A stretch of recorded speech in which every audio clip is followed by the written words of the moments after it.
Harry Smith. And I'm Emma Skip, and welcome to It's a Death Sentence. This is a podcast that takes a lighter look at the heavier things. So, if you want some of this... So somebody could have been dead for a week and end up with you. Or maybe longer, and somebody might have said, oh, there's a really bad smell. A little bit of this. I haven't got a tissue. I'll get one. You got one. And plenty of this. God, so original. Fucking hell. Then this is the show for you. Because Life, it's a death sentence.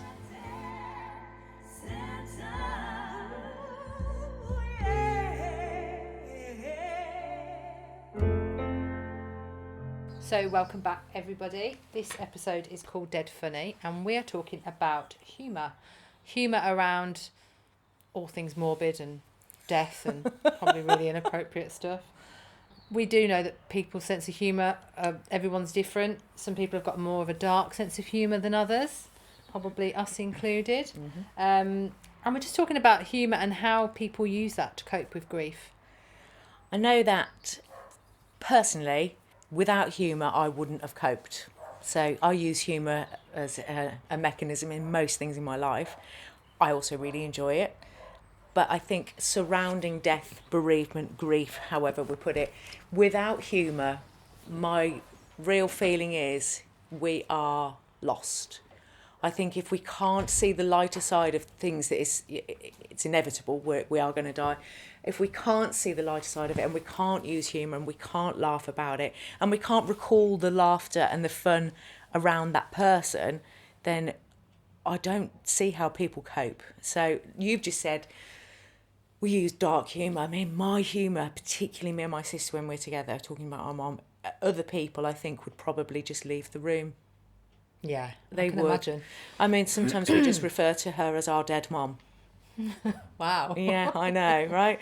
And the thing is, maybe it's not. We didn't do that like the week after she died, but we certainly learnt to do it. You know, when it's the big occasions, isn't it? So the things that you think somebody should be present for. In fact, James touched on it on his interview last week, which was episode 4, about missing a parent in particular, or somebody of significance in the big events of our life. And I think now I'm almost 10 years into losing our mom. We approach those things like, oh, here's another Christmas without mom. How absolutely fucking awful will it be? Or how brilliant can we make it, you know, in her absence? So for me, it's massively important. It isn't that way for everybody. And I think this episode might touch a nerve for some people. They're probably not going to agree with us. But what about you, Carrie? Where do you sit with it? Oh, I think humour's vital in everything that we do, because life is so serious, isn't it? But definitely working in the mortuary, you'd think it would be really... People go, oh my God, it must be so depressing. I bet it's really like morbid and horrible there. Actually, no. There's more opportunities for jokes and fun than you would imagine, and not in a disrespectful way in any way, shape or form, but with the staff. I think as well it's a coping mechanism. I think if you didn't have humour in that line of work, it would be very stressful. It would be very emotionally tolling. I cannot imagine. I mean, I think from your point of view, dealing with that day in and day out, and some of the most, is gratuitous the right word, that kind of really physical thing that you're seeing. And if you've got somebody coming into you in a state of such disrepair, or they've come in because they've taken their own life or something like that, no, you're not laughing about the situation, but are you finding a way to get through your day which involves humour? Because otherwise what you're faced with is actually just sad. Absolutely. And that is probably why a lot of people in those sorts of lines of work and healthcare and things that involves people who are really poorly or unwell, and people who work in hospices, they tend to have a jolly disposition. Yes. Because, you know, life is miserable enough, and why not laugh? And I think exactly touching on that point with any sort of healthcare worker, the ones who are incredibly good at their jobs, I'm sure they're all good at their jobs, but are the ones where it's a vocation rather than just a career. It's something they wanted to do because their personality is cut out for it. And a lot of the time, if you've spent any time in A&E, if you've spent any time in hospital, you will know that the ones that you warm to are those with humour. Absolutely. It's our basic human, it's a trait in us. As you know, we warm to people who are like ourselves, and we also warm to people who can make us laugh and make us feel good. Because it does put people at ease, doesn't it? When they have a little laugh, it can make them feel more comfortable and more relaxed. Yeah, absolutely. We've both got notes for today's episode, so I think I'll start with. So I found I'm particularly interested in not just using humour in our own grief, but what it does to us both psychologically and biologically or chemically. And so there's an article from Psychology Today where Berkeley found that widows and widowers who could smile and laugh when remembering a loved one experienced less anxiety and depression at 6, 12 and 24 months. Many successful bereavement groups incorporate laughter where members are encouraged to share humorous experiences associated with their loved one. Now, I haven't done bereavement groups, but I certainly have had lots of bereavement counselling, and I have both laughed hysterically and cried hysterically because it is both. It's both all of the time, isn't it? It's the dark and the light all of the time. So I found this little article really interesting because we're not really given coping mechanisms in a kind of CBT way or a counselling way. And it's also not linear, is it? So the grief structure isn't linear, those sort of 7 stages, if you like, whatever. They come and go, and they come and go for the rest of your life. But I thought this was really interesting, just saying that they've measured at 6, 12 and 24 months that they're experiencing less anxiety just because they're able to smile and laugh. That's amazing. It links in with something I read, actually. I read a paper in the National Library of Medicine, and it was called Humour, a Grief Trigger, a way to manage and live with your grief. And the study was done in Canada, so obviously it wasn't done in the UK. It was done after COVID, and it looked at people who were grieving and their triggers in the first and second years following the death of someone who was particularly special to them. So they highlighted the similarities in all of the individuals' cases at points where they thought about their loved one and they laughed. And they laughed like reminiscing, so similar to what you're saying, and memories that made them laugh. And it also, the laughter triggered the grief. Okay. So it's a bit like the sadness chaser. Oh, it is. It really links in. Yeah. So some people said that when they laughed about their loved ones, obviously it meant they've thought of them. But have you been there where you've laughed about somebody that you've lost, and then suddenly that laughter turns into tears? Yeah. And I think that's okay. I think that's really healthy.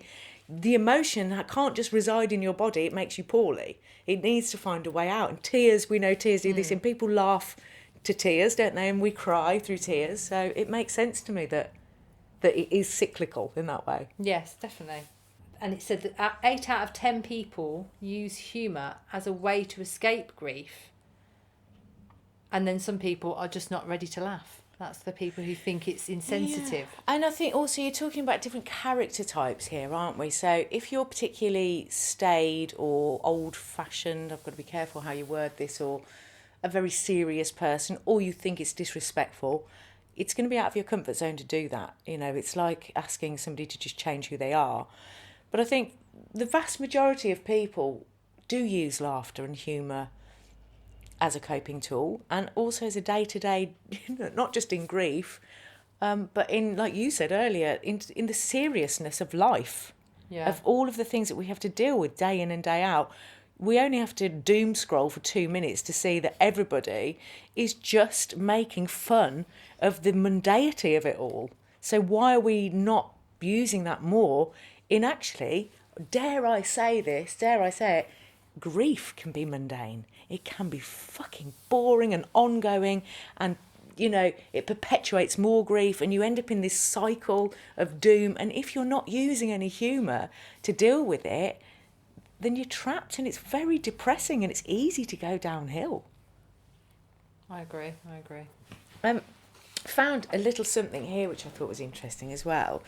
This came from a lady called Candy Arrington. So she is looks like a blogger, And she said the perspective of children in times of grief is fresh and often humorous, which is so true. There's a saying, isn't there, out of the mouths of babes, which really put me in mind of this. And she says, don't try and silence them. Enjoy their viewpoint, and if it makes you laugh or smile, realise comic relief is a gift. And that, I think, brings us on to the fact that quite recently our own children, so your youngest and my two, they're a similar age, said, Mommy, can we be interviewed? And it really got me thinking, because through the eyes of a child, we're able to see a different viewpoint. They see things more honestly and basically, and they're not tangled emotively in it. So I think that we should interview our children. I think it would be a really good way to go about it, because they're going to look at life and death more simplistically. I'm not saying that they don't have any feelings towards it. My two have cried openly with me because they're like, I can't imagine not having a mommy. Why can't you get another mommy? And just like that. Yeah, just like that. And I've had to just sit there and try and keep it together. But I think, it is the mouths of babes. But I also think we can learn a lot from children. And what we do, or historically what we've done, is not only is it a big taboo around adults, we're not talking to our children openly about death. We've started talking to our children openly about sex and the circle of life, but we're not really talking to them about what happens when somebody dies and how they should expect to feel, and getting their viewpoint on it. So I think, in terms of humour, they should be our go-to. Talking of humour, I'm always laughing in church, which is really, really inappropriate. It's like being my mum used to make us go to church, and I just remember I've got vivid memories of sitting with my brother, like vibrating with laughter, because you're not supposed to laugh, are you? And when I went to one of my uncle's funerals, he had on, he was very silly. He was a very silly sausage. And they chose some hymns. And one of the hymns that they had on, he used to sing really rude words to. Brilliant. And you could just see his immediate family when it came on and that verse came on.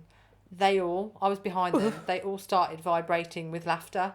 Yeah, because and it was magical to see, because it's such a sad time to watch them remember what their dad would have sang.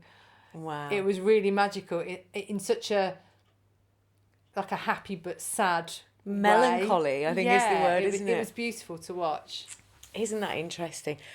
I think actually it's an episode we need to do. Music. We need, I'm a musician, a singer, have been my whole life. We should probably get talking to people about how music. So interestingly, I'm just going to deviate slightly here. When my mom first died, I could not listen to anything in a minor key. So for anybody that's not a musician, a minor key are the sad ones that make you feel sad.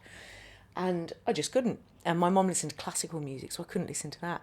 But at her funeral, we were like, what piece of music do we choose for this woman who was really eccentric, really out there? But she listened to things, proper classical music. And I was like, I can't have any of this on her funeral. It's just going to make everyone sob and feel really, really dreadful. But she wasn't really into pop music, but she loved Boy George. So we went for Karma Chameleon. Oh, amazing. My mum loves that song. And for years after, the song would come on, and me and my sister would just be on a dance floor somewhere just sobbing. But now, we've gone full circle, and we've just thought, how ironic the words are. You come and go, Actually, now we've got humour in it, and it's really healing. It's a really healing thing to do. So maybe we need to do an episode on that. And it was a better choice than Shabba Ranks. Shabba. Be amazing. Oh, she wasn't really a big fan of Shabba Ranks, actually, no. That's not what she told me. In fact, can I read from this? Yes, yeah. So you found your mum's little notebook? Yeah, so in my hand is a rather decaying velveteen notebook diary thing, which when we did Mum's funeral, we wanted to go down the path of, everybody does this differently. This is not me pontificating about this being right or wrong. Everybody goes down the path of, what is the right thing to do for them? And I didn't want this sombre event. I just didn't want it. I didn't want black cars. I didn't want the whole, it's a bit of a cliche now, but colourful clothes and stuff. So we went down that route. But instead of, we did read things, but I found this book, and this is a book of our sayings, that's what it's called.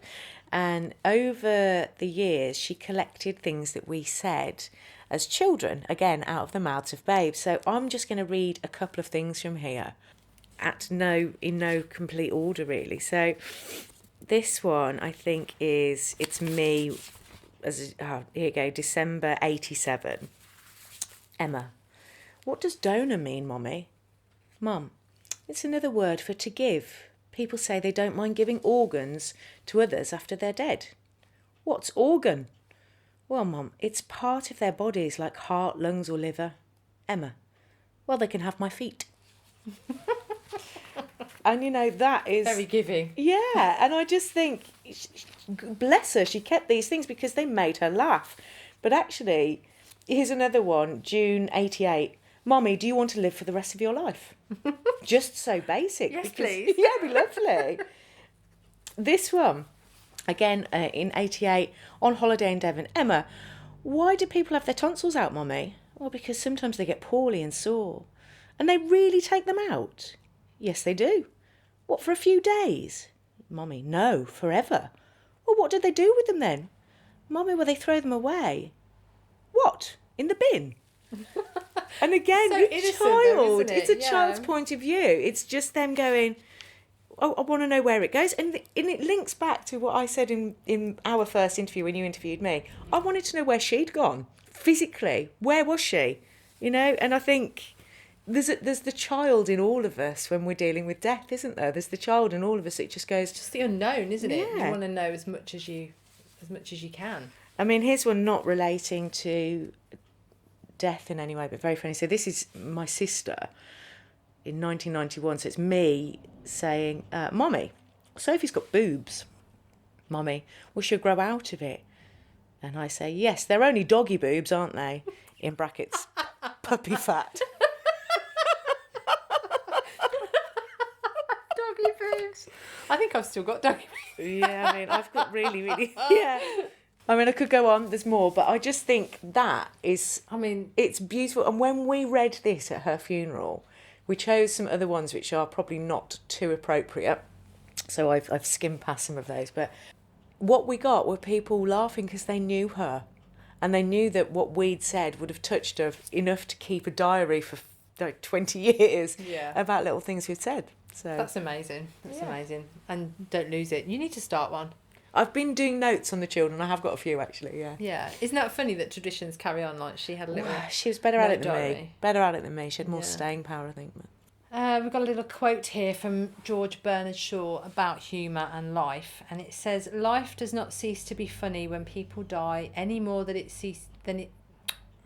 Go again. Start again. Go again, sweetheart. You can do it. Life does not cease to be funny when people die any more than it ceases to be serious when people laugh. That's brilliant, isn't it? It's What a brilliant. sensible man. It's brilliant. It's a healing tool, and I think, this is a bit of an open discussion, today's episode, but I would encourage any listener who is currently experiencing some real trauma with their grief, who is in a dark place, to try, where possible, to recall the memories of that person that made them laugh. And not only recall it on your own, the best tool is to discuss it with somebody else that knew them. It's to get involved and go, do you remember? Or even the things that annoyed you about them that you can laugh about on their behalf, My sister and I often talk about, like, when somebody dies, people crawl out of everywhere and they go, oh, she was such a wonderful human being. She was just kind and generous and blah. And I'm thinking, she was all those things. She was also really challenging. And a bit of a tyrant. And a tyrant at times. And, she didn't always make the right decision. She was imperfect. She was human. And even on her plaque that we've got, we've put imperfectly perfect because that's who she was. But I think people want to see the dead in this glorious light. But what we actually need to do is discuss the dead as they were, as people, which will be the good, the bad, the ugly, and everything in between. Yeah, and everything I love in that. between. I love that. I think that's so important. Yeah, 100%. I think, like you say, humour's just we can use it to disassociate ourselves from stressful situations, can't we? So if people are struggling with grief and it's overwhelming, finding that humour somewhere, even if it's watching things that are funny, that are not associated. So, you know, watching a series of whatever your favourite thing is to make you laugh, like Friends or whatever, and just binge watching that, because it takes you away from that sad feeling for absolutely, for a short time. I think Ricky Gervais's Afterlife. Oh God, I loved that. I know. So for me, I wasn't the biggest Ricky Gervais fan. I didn't enjoy The Office. I did not enjoy it, and I think it's because at the time I had in my music career I've had short stints of having real jobs. Wow. I know, wasn't enjoyable. Did not enjoy it. Wasn't for Emma at all. But I had to, because, you know, music is up and down. The goods are really good, and the bads are pretty tragic and low. And I was working in an office at the time, and I was like, oh God, Ricky Gervais doing this thing about an office. And I was like, oh, it's full of cretins that I know. It's that kind of thing. But when he did Afterlife, this was really interesting for me. So I watched it, and I thought, what a balance to strike. What a balance to strike. He's so self-indulgent, so wallowing in his own pity. But why shouldn't he? That's the question he's asking. Why shouldn't he? Why should he want to live when he's lost his partner? And then I learned afterwards, I mean, Ricky Gervais, if this gets to you, would like to interview you, but... if you don't mind. If you don't mind, sweetheart. And it was actually written about the loss of his mum. Was it? Yeah. I did not know that. Well, unless I'm misquoting, I really hope I'm not, but I read once that the character of his wife is actually about him losing his mum. God, that's soul destroying. Yeah, and it was so close to home for me. But, I mean, the characters in it, what's he done? He's taken a subject which is absolutely harrowing, and he's made it both real, so viewers can watch it in a very real capacity and go, yeah, I felt like that, I felt suicidal, I felt like that. But actually, what you've got are all these characters in these everyday life which are bringing joy to him, or making him at least, like, you know, feel something when that numbness sets in. It's like it's gallows humour. Is that what they call it? I don't know. Is it? It's like, you know, it's named after the contraption that used to kill people. The gallows. But it's like talking about dark, you know, horrible things. Yeah. That just make it funny. Yeah. I watched a film called Otto. I've seen it. I saw it recently. That's very similar, isn't it? He just is trying to kill himself, isn't he? And I only watched that a couple of weeks ago. I absolutely loved it. I mean, beautiful. I love Tom Hanks. Yeah, I think that we would Tom, definitely... if you hear this, we want you. That's what we're going. We're aiming high. Just going for it, these darling. days, darling. We're aiming high. I loved that. I thought how funny, and the woman across the road eventually like nagged him into and it's very beautiful, enjoying his life. Her perseverance with him, because she knows, doesn't she? She's got an innate feeling that he's sad without knowing anything about him. We're not going to give the whole thing away. You should definitely watch Otto, and if you haven't watched Afterlife because you think it's too sad, then I would recommend watching it. So I sat and I laughed out loud and I sobbed. And I never watch things more than once. I'm now watching it again with a friend because she'd never seen it. So I would thoroughly endorse watching both of those things. So I found something today which I think might be a nice thing to sign off with. But I'm going to read it. It's a little bit longer. But interestingly, I read this to you briefly earlier and you'd read it because I think it's trending at the moment for some reason. But it's called Grief. Now, I'm not going to tell you who it's by until the end, where it'll make sense, but grief is not just an emotion, it's an unravelling, a space where something once lived but is now gone. It carves through you, leaving a hollow ache where love once resided. In the beginning it feels unbearable, like a wound that will never close, but over time the raw edges begin to mend, the pain softens, but the imprint remains, a quiet reminder of what once was. Come on, Emma. The truth is, you never truly move on, you move with it. The love you have does not disappear, it transforms. It lingers in the echoes of laughter, in the warmth of old memories, and in the silent moments where you still reach for what is no longer there. And that's okay. Grief is not a burden to be hidden. It's not a weakness to be ashamed of. It's the deepest proof that love existed, that something beautiful once touched your life. So let yourself feel it. Let yourself mourn. Let yourself remember. There is no timeline, no right way to grieve. Some days will be heavy and some days will feel lighter. Some moments will bring unexpected waves of sadness, while others will fill you with gratitude for the love that you were lucky enough to experience. Honour your grief, for it is sacred. It is a testament to the depth of your heart, and in time, through the pain, you will find healing, not because you've forgotten, but because you've learnt how to carry both love and loss together. I love that. Isn't it beautiful? And that, interestingly, is written by Jim Carrey, who we all know as a comedian, or an actor, comedian. And I don't know if, I believe he actually read this somewhere. He was reading it out. So I did try and find out where that was, but all I could find is it is attributed to Jim Carrey. But I thought, there's a man that we immediately associate with such humour. He's just, his physical comedy is incredible. He's just amazing.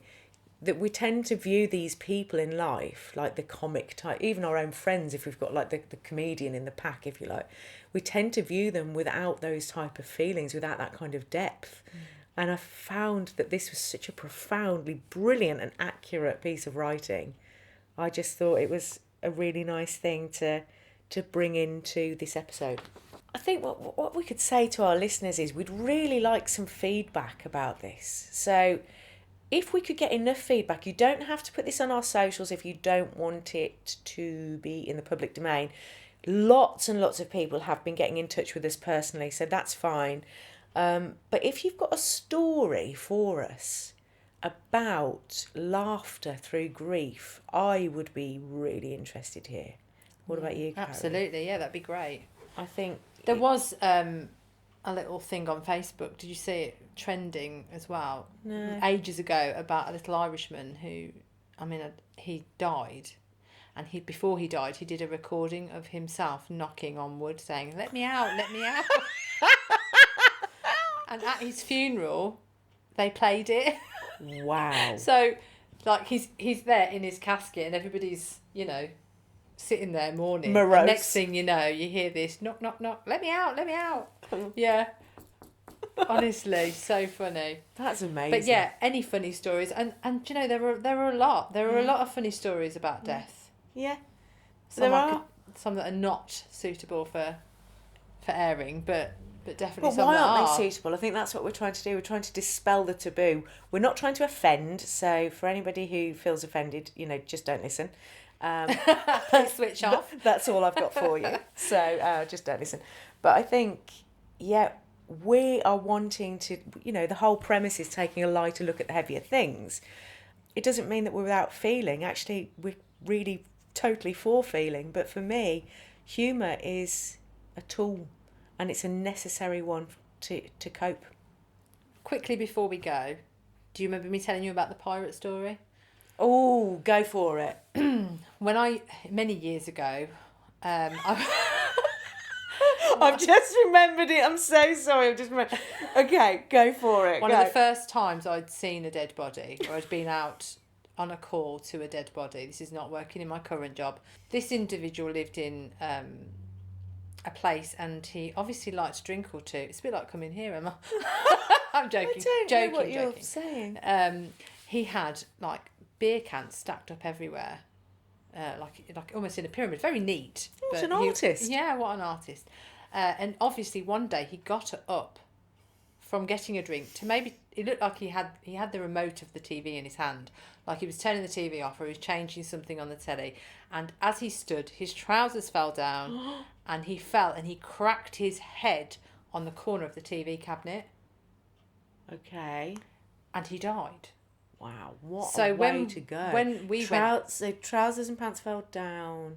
Trousers down, remote in hand. Cracked his face on the telly. Cracked his side of his head on the corner of the cabinet. And when we got there, he'd been there a while. Oh, how long?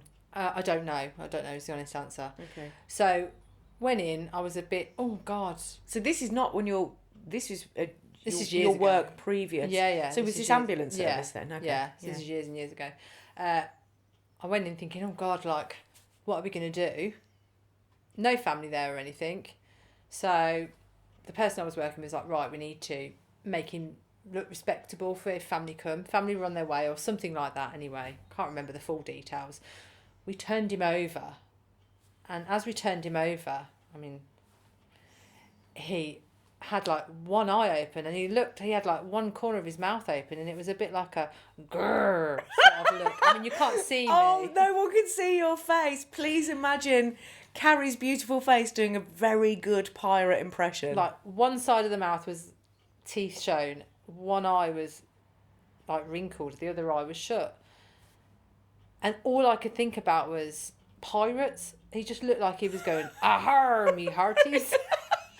So we turned him over, moved him and everything, and I thought, I need to shut his eye for his because the one eye was open still. Oh my God. So I tried to shut his eye, and every time I shut it, it popped back open. And in my head, all I kept going was grrr every time his eye popped open, his eyelid. It's really inappropriate. I'm so sorry. Anyway, we managed to get I think make it's it totally work. appropriate. We made it work. We made him look nice. Please can you expand? Please. How did you make it work? No, I mean, like, we covered him up. We put a little hat on. We him. managed. No. Got a little sword. Put an eye patch on. Got a parrot. Like, if he'd have had an eye patch, he would have been perfect. No, just jokes. Wow. So did you manage to get his eye shut? Do you know, mate, I can't remember. Okay. I was distressed at that time, Yeah. thinking, oh my God, these people are going to come. Wow. And then I started to, like, nervously giggle because... Oh, the nervous I was laughter. like... Yeah. There's another type of laughter in death. Nervous laughter. Yeah, I was like, oh my God, I'm like, how are we going to make this right? And I started, like, giggling to myself, like... Anyway, the happy ending was the family came. And they did not notice that he had actually turned into a pirate in death. No, they didn't say anything. Somebody took the parrot home and everything. It was fantastic. And that's just a lovely, lovely, lovely ending to that story, Carrie. Yeah. Anyway, please keep listening. Despite this. Yeah, and this is it. The whole episode is about humour. Yeah, absolutely. And there's a really good story about it because... I imagine for you, were you quite young in your career of seeing dead bodies as well? Yeah. I mean, now I'd just be like, okay, that's fine. I just wouldn't even bat an eyelid. But yeah, back then it was hard. I bet it was. Yeah. Well done. You are amazing. A few people have messaged me about their podcast and just said, she's amazing, isn't she? I'm like, yeah, she's a legend. No. Yeah. Stop. She sees pirates. Grr.